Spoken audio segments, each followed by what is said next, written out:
Hello everyone, this is Aprajita from evidyarthi.in and let's continue the topics from the chapter number 5 industries from your book Geography. तो चलिए हमने अपना introduction कर लिया था previous video में, अब हम कर लेते हैं इसके कुछ टॉपिक्स। तो टॉपिक आ जाता है क्लासिफिकेशन ऑफ इंडस्ट्रीज। अब इंडस्ट्रीज को थोड़े बहुत कैरेक्टर में, थोड़ा बहुत सब ग्रुप में बांट दिया गया है। तो क्या क्या क्लासिफिकेशन करी है? पहला तो है इनटू रॉ मटेरियल, ये आपका पहला टॉपिक हो गया।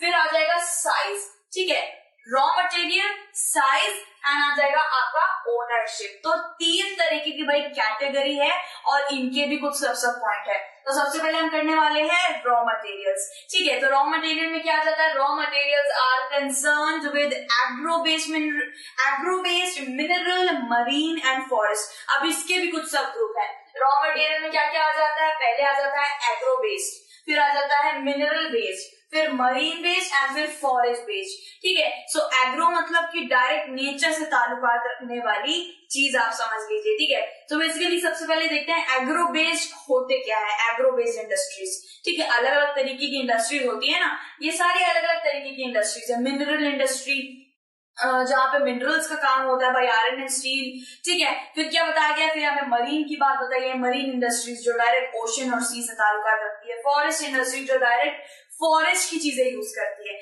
सो इंडस्ट्रीज एक पर्टिकुलर चीज से कनेक्ट हो रखी है। सबसे पहले एग्रो बेस्ड करते हैं, uses plant, animals, food processing, vegetable oil, cotton, textile, dairy and आ जाता है लेदर, ठीक है। सो डेयरी, लेदर हो गया, कॉटन, टेक्सटाइल, आप देख रहे हैं नहीं, सारी चीजें डायरेक्ट नेचर से ताल्लुकात रखती है। कॉटन नेचर में आ जाता है, वेजिटेबल ऑयल्स माइनिंग के थ्रू निकल जाते हैं, या फिर किसी समझ लीजिए सरसों का फूल है उसमें से भी वेजिटेबल ऑयल निकलेगा, सरसों का तेल निकलेगा, नेचर से आ रहा है, ठीक है। फिर बता रहे हैं एनिमल भी नेचर का ही एक पार्ट है, राइट। प्लांट्स भी नेचर का पार्ट है। तो बेसिकली यहाँ पे देखेंगे कि नेचर से ताल्लुकात रखता है कौन सी? एग्रो बेस्ड इंडस्ट्रीज, डायरेक्ट भाई नेचर से ताल्लुकात रखती है। फिर क्या आता है? फिर मरीन बेस्ड की बात आती है। अब भाई पहले एग्रो बेस्ड की थोड़ी बहुत एग्जांपल्स देख लेते हैं। ये रहा एग्रो बेस्ड इंडस्ट्रीज, यहाँ पे आपको मिल जाएगा wheat, sugar cane, spices, cotton, rice, और ये सारी चीजें आप देख सकते हैं डायरेक्ट आती है नेचर से। डायरेक्ट कहां से ताल्लुकात रख रही है भाई? नेचर से ताल्लुकात रख रही है, ठीक है। अब हम करेंगे मरीन बेस्ड। अब भाई मरीन बेस्ड क्या होता है? Use product from sea and oceans. अब इसका एग्जांपल है sea food, fish oils and मतलब ये मरीन बेस्ड डायरेक्टली कहां से? ओशन और सी, समुद्र और मतलब रिवर एरिया, समुद्र जहां पे भाई पानी बहुत है वहीं समझ लीजिए मरीन बेस्ड इंडस्ट्री का सबसे पहले वहीं पे काम होता है। फिशरीज ले लीजिए, फिश में से ऑयल भी प्रोड्यूस होता है, उसका काम जो भी है ना, ये सब कौन करता है? ये करता है मरीन बेस्ड, ठीक है। आप देख रहे हैं इतनी बड़ी बड़े बड़े जहाज होते हैं, बड़े बड़े नौका जाते हैं और इतना सारा एक ही बार में छान के इतनी सारी मशीन से या फिर अलग अलग तरीके की प्रोड्यूसर्स से वो लोग इतनी सारी मछलियां कलेक्ट कर लेते हैं। आपने देखा होगा बड़ी बड़ी मशीन भी लगी रहती है उनके जहाजों पर, एंड देन वो अचानक से इतनी सारी मछलियां अपने बोट पे ले आते हैं। एंड देन मछलियों का आपने देखा ही होगा, देन ये मंडियों में जाती है, देन ये अलग से फिश ऑयल प्रोड्यूस करने के लिए इंडस्ट्री में जाती है। बहुत अलग अलग तरीके से भाई मरीन बेस्ड इंडस्ट्री काम करती है। ये देखिए कुछ तरीके की ऐसी दिखती है भाई मरीन बेस्ड इंडस्ट्री। फिर क्या आ जाता है? फिर आ जाता है forest based industry. Forest based industry क्या होती है भाई? Associated with pulp, paper, pharmaceutical and furniture buildings. Basically forest based industries directly पेड़ पौधे जंगलों से प्रेरित होती है, डायरेक्ट उनसे कनेक्टेड होती है। अब आप देख लीजिए जंगलों में तो कितनी सारी चीजें मिलती है। जंगलों में ऐसे प्लांट मिलते हैं जो घाव भर देते हैं, फार्मास्यूटिकल प्लांट्स, और कितने सारे भाई वुड तो कितने सारे मिलते ही हैं वहां पे, कितनी सारी लकड़ियां होती है। सो बेसिकली लकड़ियों का काम क्या होता है भाई? फर्नीचर बनता है, बिल्डिंग में काम आ जाता है, साथ ही साथ फार्मास्यूटिकल प्रोडक्ट्स बनाती है, और pulp, paper. So basically forest based जो इंडस्ट्री होती है वो डायरेक्ट फॉरेस्ट से ताल्लुकात रखती है और उससे बनाती है प्रोडक्ट्स, ठीक है। फिर आती है भाई बात, हमने बोला था ना क्लासिफाइड 3 में है, raw material, size and ownership. तो भाई हमने क्या कर लिया? रॉ मटेरियल कर लिया, अब हम करते हैं साइज, ठीक है। सो ये हमारा सेकेंड टॉपिक आ जाता है size. Size is the this refers amount of capital, ठीक है, amount of capital invested, number of employ, volume of production. तो बेसिकली साइज क्या होता है कि इंडस्ट्री होती है ना, उसमें कितने सारे एम्प्लॉयज काम कर रहे हैं, कितने ज्यादा एरिया में वो इंडस्ट्री बना हुआ है, और कितना एरिया बढ़ाना है, और कितना एरिया खाली बचा है जहाँ पे एक और प्लांट लग सकता है। सो बेसिकली साइज में ये सारी चीज आ जाती है, एम्प्लॉय आ जाता है, न वॉल्यूम ऑफ प्रोडक्शन कितना हो रहा है, कितना ज्यादा घाटा जा रहा है, ये सारी चीजें साइज में आ जाती है।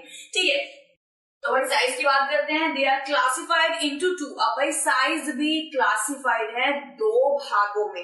ठीक है, पहला क्या आता है, पहला आता है स्मॉल स्केल इंडस्ट्री, दूसरा आता है लार्ज स्केल इंडस्ट्री। ठीक है, पहले हम कर लेते हैं भाई small scale. Product is manufactured by hand, artisan. इसका कुछ एग्जांपल्स होंगे, कॉटेज इंडस्ट्री हो गई एंड हाउस होल्ड इंडस्ट्री हो गई। अब स्मॉल स्केल इंडस्ट्रीज वो होती है जो काफी कम, स्मॉल स्केल यानी कि जिनके पास पैसे ज्यादा नहीं होते हैं, भाई बड़ी बड़ी हाई कैपिटल नहीं होती है, बहुत बड़ी बड़ी मशीनरी नहीं होती है, इंफ्रास्ट्रक्चर नहीं होता है, मतलब छोटा मोटा कारखाना देखा होगा, छोटा मोटा कारोबार, कोई आप स्मॉल स्केल इंडस्ट्री ले सकते हैं। अब पहले आ जाता है यहाँ पे कॉटेज इंडस्ट्री। कॉटेज इंडस्ट्री आप देख लीजिए क्या होता है। कॉटेज इंडस्ट्री बेसिकली होता है जहाँ पे छोटे कुछ लोग वहां पे काम करते हैं, समझ लीजिए 15 से 16 लोग काम करते हैं, हाथ से काम करते हैं। बेसिकली आपने ऐसा कहीं ना कहीं तो देखा ही होगा भाई, एक छोटे छोटे घरों में या फिर आप देख सकते हैं छोटे छोटे कारखानों में लोग घर ले लेते हैं, और कारखाने लेने के बाद वहां पे कुछ एम्प्लॉयज को क्या करते हैं, एम्प्लॉय करते हैं, देन उससे काम करवाते हैं। ठीक है, कुछ इस तरीके का सिलाई का काम होता है, आर्टिसनरी वर्क यानी कि कारीगरी जो चीजें होती है, जो सारी चीजें हाथ से कर सकते हैं, वो सारी चीजें आ जाती हैं आपके स्मॉल स्केल में। स्मॉल स्केल यानी कि स्मॉल स्केल भी स्मॉल, कैपिटल भी स्मॉल है, इंफ्रास्ट्रक्चर भी इतना ज्यादा नहीं है, लेकिन काम जरूर कर रहे हैं लोग, कुछ ना कुछ तो बना रहे हैं, लेकिन इतना ज्यादा बड़े तौर पे नहीं बना रहे हैं। तो बेसिकली ये हो गया स्मॉल स्केल इंडस्ट्री। ठीक है, लार्ज स्केल आपने देखा होगा भाई, इतने बड़े बड़े इंडस्ट्रीज होते हैं, वही समझ जाइए कि लार्ज स्केल इंडस्ट्री इन्हीं को कहा जाता है। ठीक है, अब लार्ज स्केल इंडस्ट्री की बात हो रही है तो इसको अभी हम करते हैं। पहले इसके भी कुछ एग्जांपल है स्मॉल स्केल के, वो भी देखते हैं। Handicraft, basket weaving, pottery, lesser amount of technology and capital. मैंने तो पहले ही बता दिया कि लेसर अमाउंट ऑफ कैपिटल रहता है, पैसा ज्यादा नहीं रहता है, इंफ्रास्ट्रक्चर इतना बढ़ के नहीं रहता है। सो बेसिकली अगर आपको बोले कि स्मॉल स्केल इंडस्ट्री कुछ उदाहरण दीजिए, तो आप क्या क्या देंगे, आप दे देंगे हैंडीक्राफ्ट, आप दे देंगे पॉटरी, दे देंगे सुंदर सुंदर पॉटरी आप लोग देखते हैं ना, लोग बना रहे होते हैं, पेंट कर रहे होते हैं। सो ये सब स्मॉल स्केल में गिनती हो जाती है। अब आ जाते हैं हम अपने लार्ज स्केल में। ठीक है, large scale uses a large technology and higher investment. बहुत ज्यादा इनके पास कोई पैसा होता है, हायर इन्वेस्टमेंट होती है, लार्ज स्केल में ये लोग अपना कर रहे होते हैं, वॉल्यूम ऑफ प्रोडक्शन बहुत ज्यादा होती है। और इसके कुछ एग्जांपल्स है, heavy machineries, automobile etcetera. Heavy machineries जहां पे बनती है उनका इंडस्ट्रीज बहुत ज्यादा लार्ज स्केल पे बनता है, उनके पास पैसा भी बहुत ज्यादा होता है। और क्या बताया, ऑटोमोबाइल्स में आ जाता है, गाड़ी वाड़ी आ जाती है भाई, व्हीकल्स आ जाते हैं। सो यहाँ पे आप जानते हैं ना, जहाँ गाड़ियां बनती है कितना ज्यादा पैसा होगा उनके पास। सो वो सब आ जाता है लार्ज स्केल इंडस्ट्री में। अब बात करते हैं ओनरशिप। ठीक है, अब ओनरशिप भी यहाँ पे इसके थोड़े भाई बहन भाई अलग अलग सब ग्रुप्स में बटे हुए हैं। सो वो जरा देखते हैं। ओनरशिप मतलब कि classified into private, public, joint and cooperative. अब ये क्लासिफाइड किसमें है, पहले में आ जाता है भाई private, public, joint and cooperative. ठीक है, तो चलिए धीरे धीरे करके करते हैं कि क्या होते हैं। प्राइवेट करते हैं, सबसे पहले प्राइवेट है, sectors are owned by group of people. Sectors are owned by group of people and individual. तो यहाँ पे बताया है कि ग्रुप ऑफ इंडिविजुअल या फिर ग्रुप ऑफ पीपल जो है, मतलब कि कुछ लोग जो पर्टिकुलर चीज को ओन करते हैं, वो आ जाता है प्राइवेट सेक्टर। प्राइवेट यानी कि प्राइवेटली कुछ लोग से ओन कर रहे हैं। ठीक है, सो फिर पब्लिक आ जाता है। पब्लिक डायरेक्ट गवर्नमेंटल ओन होती है। प्राइवेट क्या थी, कुछ लोग ओन करते हैं, और पब्लिक क्या थी, गवर्नमेंट ओन करती है। ठीक है, गवर्नमेंट ओन करती है। यहाँ पे कुछ आप उदाहरण देख सकते हैं। सेल का मतलब क्या है, स्टील अथॉरिटी ऑफ इंडिया। भाई ये डायरेक्ट आ जाता है ना, steel authority of India. Of India का क्या आ जाता है ना, समझ लीजिए डायरेक्ट गवर्नमेंट ओन करती है, गवर्नमेंट के कंट्रोलेंस में है ये इंडस्ट्री। फिर यहाँ पे आप एक थोड़े बहुत उदाहरण देख लीजिए भाई, पब्लिक यानी कि जो गवर्नमेंट के द्वारा ओन है।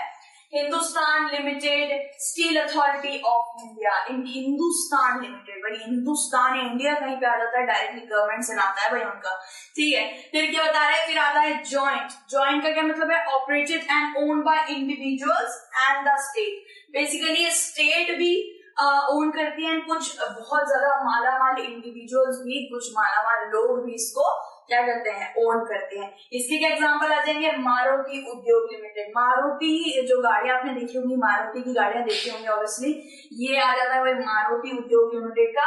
बेसिकली ये स्टेट भी करती है ओन एंड कुछ भाई नामचीन लोग भी इसे ओन करते हैं, यानी कि इसके चेयरपर्सन होंगे या चेयरमैन होंगे, ठीक है। फिर क्या आता है, फिर आ जाता है हमारा कोऑपरेटिव। ये लास्ट वाला है cooperative, own by producer and supplier of raw material. अब कोऑपरेटिव कौन करता है, जो रॉ मटेरियल को प्रोड्यूस करते हैं। रॉ मटेरियल जैसे कि वुड ले लीजिए, प्लांट्स ले लीजिए, व्हीट ले लीजिए, सोरगम ले लीजिए, जो रॉ मटेरियल में आ जाते हैं, जो डायरेक्ट नेचर से आ रहे हैं, ठीक है। सो जो रॉ मटेरियल के सप्लायर हैं, उसके प्रोड्यूसर भी हैं, वो कोऑपरेटिव सेक्टर को ओन करते हैं, ठीक है। सो इधर आ जाता है आनंद मिल्क यूनियन लिमिटेड। सो भाई अमूल हो गया भाई इसका फुल फॉर्म, आनंद मिल्क यूनियन लिमिटेड। और ये मिल्क भी खुद ही से लेकर आती है और इसको एक्सट्रैक्ट, थैले में डालना और इसको परचेजिंग के लिए दुकानों में भेजना, सब कुछ ये खुद से करती है, इसको किसी की भी जरूरत नहीं है, ठीक है। तो सुधा डेयरी और Anand milk union limited cooperative sector में आ जाते हैं। वो लोग जो प्रोड्यूस और एक्सट्रैक्ट और सप्लाई सब कुछ खुद ही से कर देते हैं, ठीक है। सो इसी के साथ हमारा क्लासिफिकेशन ऑफ इंडस्ट्री वाला ये जो पूरा टॉपिक है वो कंप्लीट होता है। बाकी के टॉपिक्स हम नेक्स्ट वीडियो में कंटिन्यू करेंगे। चलिए टेक केयर, बाय बाय।